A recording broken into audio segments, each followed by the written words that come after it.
На почетокот на изборната кампања разговараме со Гордана Силјановска-Давкова. Ке биде ли жена председател на Македонија е најчестото прашање. Господи Силјановска, добре дојдовте во студиото на Република. Добро ве најдов. Така, на самиот почеток сме на изборната кампања. Кажете ми, што е поразлично од пред 5 години? Колку сте поразлични вие, колку е поразлична Македонија? Па, повозрасна сум за 5 години, но тоа и не е толку важно. Го добив вистинското политичко искуство 4 годишно како пратеничка во собранието. Една сум од двајцата или тројцата најактивни пратеници. Активно ја водев Комисијата за еднаквост на жените и мажите. Ја бранев уставноста и законитоста. Не само што предавав, туку и учев од колешките и од колегите. Мислам дека оставив траг. Мислам дека моето учество како пратеничка во парламентот ќе се помни. Се обидов да делувам просветителски, се обидов да ги представувам граѓаните и да гласам по сопственото уверување. Се обидов страсно да укажам кога Уставот и законите се кршеа, не секогаш бев разбрана, но мојот заклучок е дека тоа што го предавам, а иначе потекнува од англиската либерална теорија, дека со парламентот е школа на демократијата, ми се потврди дека е така. Не секогаш можете да се изборите за она што го предлагате, меѓутоа делиберативната демократија, диалогот, навистина треба да биде институционален. Нам, да заклучам, ни требаат силни институции, а не мокни политички поединци, за жал најчесто политички хиени. Така, подготвени сте за ова што ве чека во следните неколку недели? Се разбира дека сум подготвена, имам искуство, помудра сум, амбиентот е целосно различен. Се покажа дека оваа власт е политички импотентна. Граѓаните можат да споредуваат што зборувал и што правел во собранието сегашниот председател Пендаровски кога бил пратеник, што правеше во текот на овие години, што мораше да направи, а не направи. Мислам дека во сите параметри, освен во сите параметри, од корупција и криминал, до сиромаштија, до минимална плата, ние сме високо.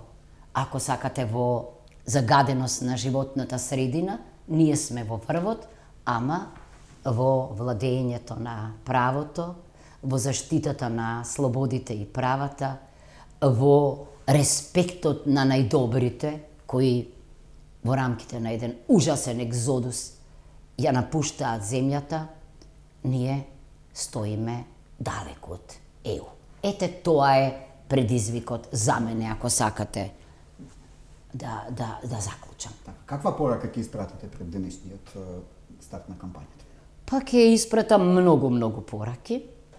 Се разбира, би сакала да ги прашам граѓаните во духот на мотото на мојата кампања, дали се горди и на кого се горди, да се запрашаат, дали навистина ги представуваат оние кои ги штитат државните и националните интереси, граѓанските и демократските, или сопствените, личните и олигархиските интереси, и што треба да направиме за да биде Македонија, како што велеше мојот почитуван колега, еден од најдобрите професори Ѓорѓе Марјановиќ, едно пристојно место за живење. Или еве, јас сум дошла овде да дискутирам со вас во Република, дали е тоа една пристојна република.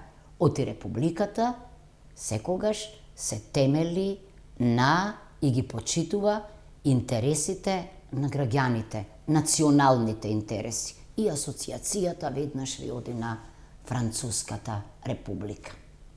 Каква е денес позицијата или институцијата председател на Македонија благодарение на сегашниот председател Пендаровски? Дали е девалвирана позиција? За жал, целосно маргинализирана.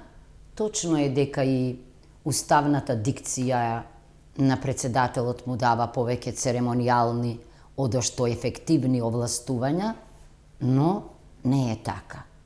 Каква е? Тој беше послушен, тој не беше автономна или самостојна глава во однос на владата, а таа беше разгоропадена глава. Дури имавме еден чуден премиерски систем, чуден кога велам, двовластие, ако сакате, во една иста влада, а цело време се фалат со филозофијата на едно општество за сите. Значи, едно општество за сите е општество на индивидуи, на рамноправни граѓани, меѓутоа ние не само што немаме едно општество за сите, ние имаме две влади, две собранија, две министерства во секое. Ние дури и во надворешната политика имавме разногласие и каде што мора да има консензус. Јас велам, не одете надвор на пат, не разговарајте со било кого ако немате консензус дома. Прво, во двете глави на извршната власт, но исто така и со собранието, бидејќи главен креатор на надворешната политика е собранието. И во поглед на сите други функции, опраѓање пред собранието, например, само еднаш во годината, пред Нова година. Вие неколку пати имате кажано дека ќе настојувате повеќе пати апсолутно, да се обратите. Не е тоа бројка, не е статистика. Туку вие ако ги представувате граѓаните, така, тогаш треба нивните проблеми да ги презентирате пред пратениците, на ранливите групи, или ако треба да учествувате, ако сте првиот во склучувањето на меѓународните договори и ако ја представувате Македонија не само дома, туку и надвор, тогаш треба да трагате по консензус, тоа го прават сите наши соседи, тогаш сте посилни. Обратно, ако нема консензус меѓу власта и опозицијата, ако нема консензус ако нема дуо во председателот и премиерот, односно владата, вие сте слаб тогаш надвор. Да не зборувам за судството, бидејќи председателот има надлежност да предлага двајца свалинови на судскиот совет, најлошите наместо најдобрите. Да не зборувам за Уставниот суд, каде што исто така председателите Дори треба... Дори се кажа дека му дошле одгоре. Кажа дека доколку не ја предложил кандидатката, замислете, нема да поминела во собранието. Но што ако не предложам јас таква кандидатка, тогаш нема да има што да помине. Значи, демократијата креирала систем на спреги и на кочници. Нашиот председател, заради 40% во вториот изборен круг, има најсилен изборен легитимитет во Европа. Тој легитимитет треба да го користи. Ако треба да ги адресира проблемите на пензионерите, на болните, ако сакате, на младите, на студентите, на финки, бидејќи така велиме ние, тие се нашата иднина, на специјализантите и на лекарите, бидејќи Европа е пресрекна што и доаваме лекари, а не ги задржуваме дома. Значи, да не зборувам за Советот за безбедност, да не зборувам за другите номинации, шеф на генералштаб, да не зборувам за помилувањата во сите агенцијата за разузнавање, бидејќи денеска се соочуваме со тешки безбедносни дилеми, а најмногу да не зборувам за тоа кој ја представува Македонија надвор како амбасадор, например. Тоа е посебна тема. Пендаровски потпиша реци се што му дојде од собранието. Ќе следите вие тој пример или добро ќе размислите? Не. Видете, потписот со указ не е случаен. Всушност во другите држави председателот само го потпишува указот и тој го објавува законот, кај нас има и потпис на председателот на собранието. Значи, многу внимателно. Ако имате околу себе стручен тим и ако консултирате за секој закон, не негирајќи ја вистината уставна дека собранието е законодавен орган. Меѓутоа, ако се работи за решенија што се неуставни, вие имате не само право, Ве имате обврска да предупредите на тоа. Кој е најскандалозен? Не мора веднаш советото. Кој е најскандалозен указ што го подпиша? Се знае. Указот за За измените измените во на кривичниот законник. Тоа е катастрофа на владењето на правото. Катастрофа во поглед на дискриминација, недискриминација. Последиците ги гледаме сега. Значи, требаше да предупреди Европската комисија. Требаше овде во Скопје и на уште еден фамозен закон, оној за игрите на среќа, за председателот да се Само тој не го подпиша. подзамисли. Да, само тоа. Колку е тоа важно, колку е важен указот, да кажам, има примери на држави каде што кога председател ќе врати, како Соединетите Американски држави, закон, не е доволно апсолутно, туку е потребно двотретинско мнозинство. Има држави каде што веднаш треба Уставниот суд да се огласи. Има држави каде што во текот на постапката Уставниот суд кажува дали е законот согласен со Уставот, за да не влезат во промет неуставни решенија. Значи, председателот е под Уставот и мора со собствениот пример да покаже пример на почитување на Уставот. Неговото најчесто образложение до сега беше ако не сте задоволни имате Уставен суд. Иначе и председателите може да покренат Уставен суд. Тоа би се За жал неговото. ние имаме Да. многу проблематичен Уставен суд. Имаме ние примери на уставни судови, како германскиот, како шпанскиот, кои што не само што оценуваат уставност и законитост, туку ги штитат слободите и правата на човекот и граѓанинот. Нашиот Уставен суд, овој состав што го имаме сега, не е таков и тамо требаат Како гледате на нивната воздржаност реформи. за многу важни прашања за државата? Речи за ништо што беше суштинско. Значи се огласуваат најчесто за ненадлежни, а и сами имаат право да покренат иницијатива и јас исто така мислам дека се потребни нужни реформи во Уставниот суд, но за жал ние кога отвараме Устав не се занимаваме со уставните решенија, добри или лоши, за да дојдеме до функционална држава, туку само вградуваме октроирани решенија и го правиме тоа што ниту една уставна демократија или република не го прави, постојано ја менуваме преамбулата, што е речиси непознат уставно правен Од феномен. друга страна, вие дури во 2026 ќе имате право да номинирате двајца суди во Уставниот суд. Ќе размислите ли добро кого ќе... Ке видите, тоа ќе бидат најпознатите правници во Македонија, токму по германскиот пример, каде што во самиот закон има загарантирано 5 места за професори по уставно право. Ние можеби не мораме и да имаме толку професори по уставно право, може да бидат и по другите правни дисциплини, меѓутоа мора да бидат врвни, бидејќи Уставниот суд е круна, тој не е дел од редовното судство, меѓутоа е важен демократски фактор и ако сакате кочничар и контролор на останатите власти. Господин Станислав, да презборуваме малку на надворешни теми. Како гледате на понизноста, на ставот кој го имаат политичарите од власта при средбите со политичари од Европа, од Грција, од Бугарија, како да немаат грам достоинство? Знаете, достоинството не се октроира.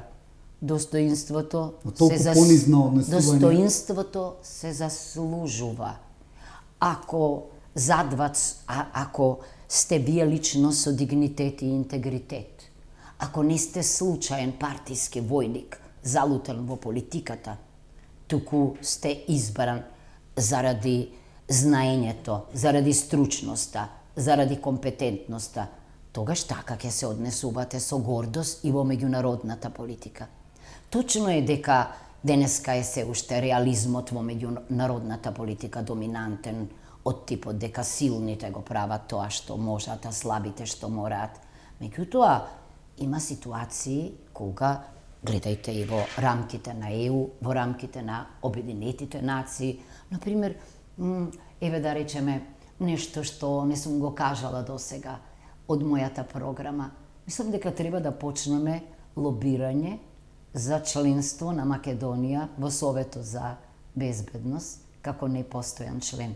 Можеме ли ние тоа? Гледам неколку африкански земји се ние непостојани. Можеме, бидејќи ние сме имале и во Обединетите нации представници, дипломати кои останале запаметени Ние исто така имаме овде луѓе кои се извонредни во дипломатијата и има што да кажат, само што треба да се однесуваме одговорно, посветено, да лобираме, да покажеме и да докажеме дека, иако сме мала држава, дека имаме и ние, и зад себе, историски, ама и сега, субјекти, универзитети, наука, што исто така изнедрила личности, државници и личности кои што рамноправно можат да одлучуваат во надворешната политика. Тогаш кон нас ќе се однесуваат со почит. Ама ако вие не заслужувате почит, тогаш тоа ќе дојде до израз во секој разговор, во секој преговор. Ако го зборувате тоа што не го мислите, ако не го зборувате тоа што морате да го кажете, ако го кажувате тоа што другиот сака да го чуе, тогаш вие не можете да бидете достоинствени. Значи, со изјави од типот љубови и она што го говореше Заев во БГНС, нема никој да те почитува. Гледате, всушност нашите карактери, нашиот човечки хабитус се покажува токму во вакви моменти непредвидливи. Тогаш излегува нашата подсвест на виделина. И вие, ако сте фрустриран, ако сте збунет, ако сте исплашен, ќе кажете нешто што не треба.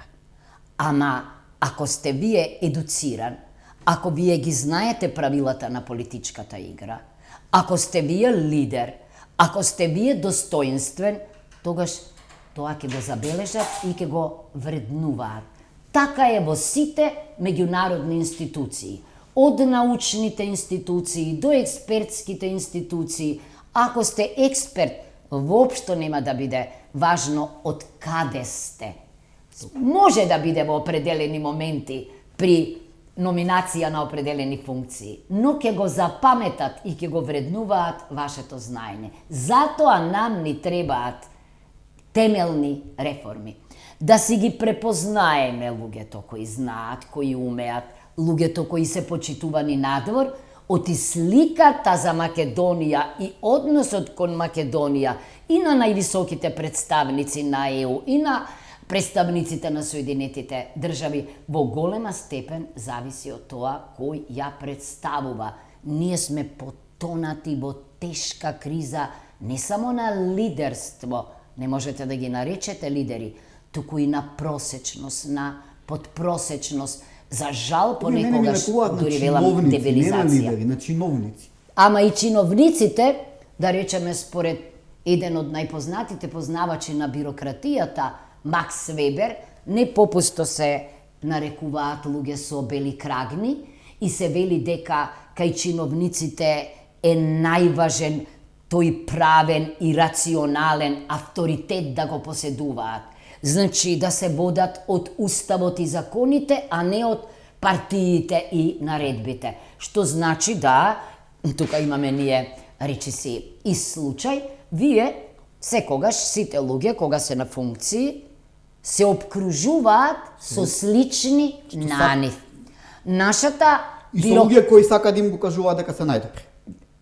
И дека никогаш не грешат. Обожаватели. Со обожаватели. А со кого треба да се обкружиме? Со критичари. Така, само од нив со критичари. Само од нив имаат корис. И јас сум среќна кога гледам дека и луѓе кои ме критикувале, може би сум имала забелешка, но луѓе во наука, луѓе во наука, луѓе во политика, да, треба да се критични. Видете, кога препознавам сега сличност во ставовите и оценките, тогаш мислам дека навистина нешто е труло во оваа држава и дека негде хамлетовци шетаат по Македонија. Значи, само почитта не е абстрактна. Таа одговара на вашиот дигнитет и интегритет. Ако е во хармонија со вас, ќе заслужите и почит. Ако не се почитувате, никој нема да ме почитува. Значи, луѓе кои не се за почитување, не смеат да бидат на врвни функции. Зошто? Бидејќи тогаш непочитувањето кон нив, како индивидуи, за жал честопати се пренесува и на државата. Затоа ние имаме на што да се гордееме, и на минатото, и на сегашноста. Да ве прашам, не ли сте горди на Симон Трпчевски? Секако. Јас напишав, ова не е само Македонисимо, ова е Симонисимо. Нели сме горди на Горан Стефановски? Нели сме горди на академици кои влегуваат во 1, 2 и 3%? Ама, дали се тие горди на оваа држава кога им се примањата најниски? Не. Значи, ние мора да живееме во хармонија со татковината. Професорке, како ќе биде вашиот став како председател кон уставните измени влезот на бугарите во уставот? Што според вас нема да биде под бугарски диктат? Вие сте ги чуле моите ставови, јас не отстапувам од тоа. Многу пати сум кажала дека кога предавам компаративни политички системи и компаративно уставно право, предавам и за политичкиот систем на ЕУ, предавам и за уставното право на ЕУ. И јас секогаш се водам од темелните вредности и принципи и на Европската Унија. И Европската Унија, некој требало да ја подсети од ликовите што сега се на клучни функции на оваа обврска, бидејќи дури има и суд на правдата во Луксембург. Значи, тоа што важи за сите држави и кандидати, треба да важи за нас. Например, познато е дека ЕУ, во договорот за ЕУ, меѓу останатото, вели дека ќе ги почитува политичките и уставните структури на државите, дека ќе го почитува и националниот и културниот идентитет на државите, дека ќе го почитува суверенитетот на државите. Се разбира, денеска нема апсолутен суверенитет и во еден момент ние ќе го менуваме уставот и ќе внесеме одредби за однос меѓу националното право и правото на ЕУ. Значи, понатаму се разбира дека ќе се повикувам на судот во Страсбург, бидејќи и ЕУ го почитува и Конвенцијата за човековите права, пристапила кон неа, ја ратификувала, а исто така ја признава и юрисдикцијата на судот во Страсбург. И како може тогаш пресудите од Страсбург, колку се 16, да не важат за Бугарија, а тамо да одлучува бугарскиот судија за било која друга држава? Значи, она што морам да го потенцирам. Прво е чудно во една преговарачка рамка да влезе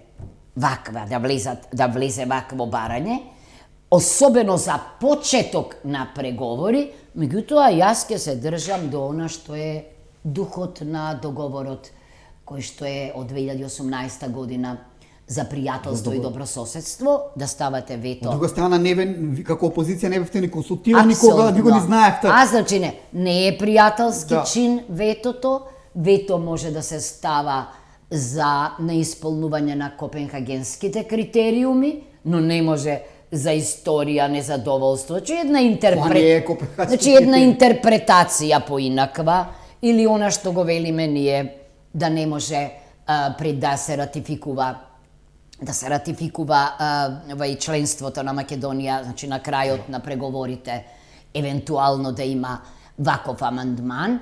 Понатаму, исто така, велиме почитување на пресудите од Страсбург, меѓутоа, тоа дека, како велат, преговарачката, па таа е преговарачка рамка е нешто непроменливо, дека е догма, не се согласувам и со Србија гледаме ќе се менува преговарачката рамка со Србија, ќе влезе Косово во преговарачка рамка. И да кажам, во меѓувреме, мислам дека ЕУ, сериозно новиот состав се разбира на органите после изборите што ќе следат, исто така треба да се држи до она што е дел од договорот за ЕУ. Таму има и член 7, кој што вели дека доколку некоја членка на Европската Унија не ги почитува темелните вредности, тогаш дека парламентот или комисијата може пред Советот да покренат постапка за ограничување на неговите одлучувачки права.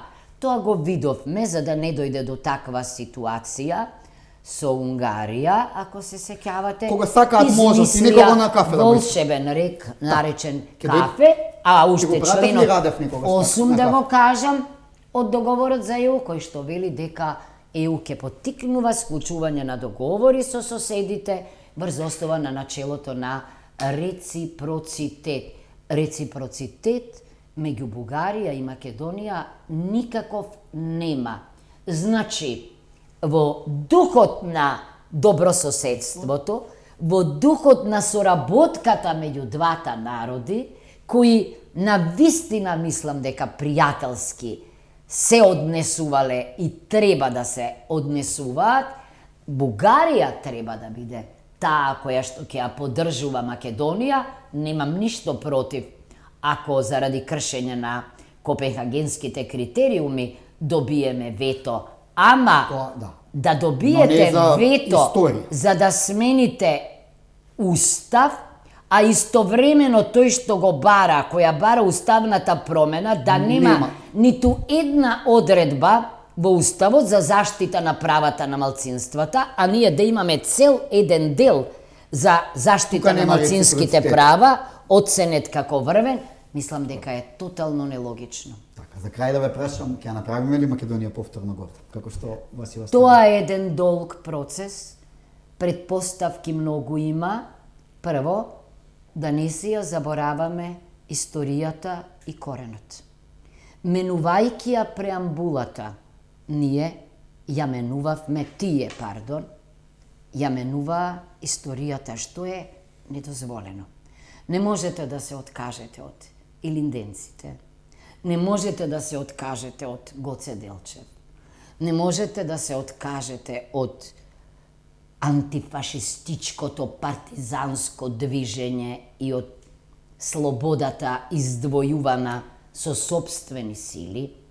Не можете да се откажете од повелбата на Обединетите нации, во која нема мали и големи држави.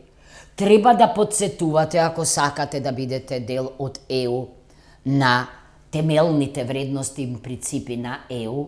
Треба на вистински места да дојдат најдобрите, најумните, а не да заминуваат од Македонија. Не треба да имаме департизација и деполитизација. Треба да го оставиме судството да суди на мир. Значи, треба да бидеме горди на што можеме. На дострелите во културата и уметноста, за мене најважните, на спортот, да бидеме горди на научниците, да бидеме горди на најголемите, значи на државниците. Ако Македонија ја представуваат најдобрите, ако Македонија ги цени најдобрите во секоја област, без оглед дали се фудбалери или се лекари или се музичари, тогаш гордоста ќе се врати, на улица ќе гледаме среќни лица, нема да се срамиме како да бидам горда ако живеам во земја која се смета за најнесреќна или за најнеобразована, а одеднаш имате по глава на жител повеќе универзитети и професори од уште една Британија. Значи, видете, ние мораме да ги одбереме оние кои што веќе се европјани или американци. Оние кои што се докажани, во тој случај тие имаат самодоверба, се почитуваат и нивниот рамноправен настап во сите области ќе доведе до што? До почит. А ако сте почитувани, вие ќе бидете горди. Госпожа Сјанска, ви благодарам за разговор и да ја направиме Македонија повторно горда. Републиката да стане уште горда повторно во правост. Благодарам.